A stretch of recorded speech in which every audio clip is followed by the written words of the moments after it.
CM ಅವರು meeting ಕರೆದಿದ್ದಾರೆ ಶಾಸಕರು. ಅನೇಕ ಶಾಸಕರುಗಳು ಪ್ರತಿನಿತ್ಯ ಬಂದು ಮುಖ್ಯಮಂತ್ರಿಗಳನ್ನು ಭೇಟಿ ಮಾಡೋದಕ್ಕೆ ಪ್ರಯತ್ನ ಮಾಡ್ತಾಯಿದ್ರು.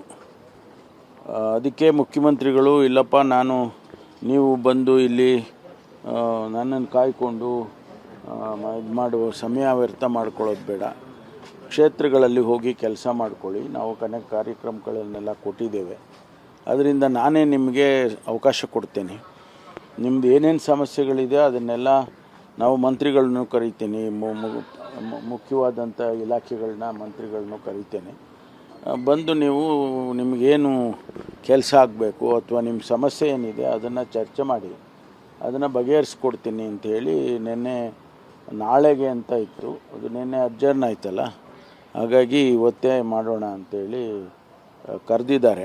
ನಾವೆಲ್ಲರೂ ಕೂಡ ಬೆಳಗ್ಗಿಂದ ಸಾಯಂಕಾಲವರೆಗೂ ಇವತ್ತು ಬ್ಯಾಚ್ ಬೈ ಬ್ಯಾಚು 3 ಜಿಲ್ಲೆ ಅಥವಾ 4 ಜಿಲ್ಲೆ ಆ ಥರ ಏನೋ ಒಂದು ಅರೇಂಜ್ಮೆಂಟ್ ಮಾಡಿದ್ದಾರೆ.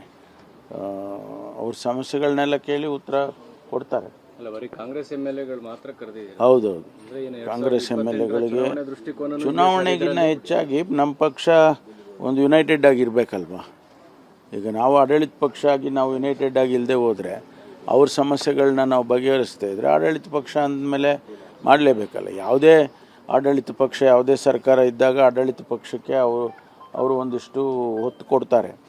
ಹಾಗಾಗಿ ನಾವು ಕೂಡ ಅದನ್ನೇ ಕೆಲಸ ಮಾಡ್ತೀವಿ. ಆಡಳಿತ ಪಕ್ಷ ಯಾವಾಗಲೂ ಕೂಡ ಆಡಳಿತ ಪಕ್ಷಕ್ಕೆ ಒಂದು ಎಡ್ಜ್ ಇದ್ದೇ ಇರುತ್ತೆ. ಜನ ಆರಿಸಿದ್ದಾರೆ ಅವ್ರನ್ನ, ಆಡಳಿತ ಪಕ್ಷ ಸರ್ಕಾರ ಅವ್ರದ್ದು ಅಂಥೇಳಿ ನಿರೀಕ್ಷೆ ಕೂಡ ಹಂಗೇ ಇರುತ್ತೆ. ನಮ್ಮ ಸರ್ಕಾರ ಬಂದಿದೆ ಸ್ವಾಮಿ, ನಮಗೆ ಕೆಲಸ ಮಾಡಿಕೊಡಿ ಅಂತ ಸಾಮಾನ್ಯವಾಗಿ ಮಾತಾಡ್ತಾರಲ್ಲ, ಹಾಗೆ ಆಡಳಿತ ಪಕ್ಷಕ್ಕೆ ಒಂದಿಷ್ಟು ಹೆಚ್ಚು ಅವಕಾಶಗಳಿರ್ತವೆ.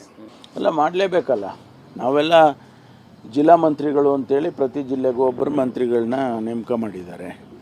ಅವ್ರ ಎರಡೂ ಕೆಲಸ ಮಾಡಬೇಕು. ಒಂದು ಪಕ್ಷದ ಕೆಲಸನೂ ಮಾಡಬೇಕು, ಜೊತೆಗೆ ಅಭಿವೃದ್ಧಿ ಕೆಲಸಗಳು ಸರ್ಕಾರಿ ಕೆಲಸವನ್ನು ಕೂಡ ಮಾಡಬೇಕು.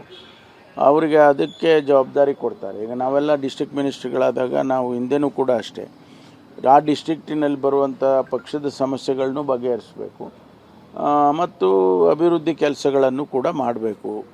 ಇದು ಮೊದಲಿಂದ ನಡ್ಕೊಂಬಂದಿರೋದು. ಬಹುಶಃ ಯಾವುದು ಬೇರೆ ಪಕ್ಷದಲ್ಲೂ ಹಾಗೆ ಇರುತ್ತೆ. ನಮ್ಮಲ್ಲಿ ಕಾಂಗ್ರೆಸ್ಸಲ್ಲಂತೂ ಮೊದಲಿಂದನೂ ಅದೇ ಒಂದು ಇದನ್ನು ಮಾಡ್ಕೊಂಡು ಬಂದಿದ್ದಾರೆ, ಸಿಸ್ಟಮ್ ಅದು.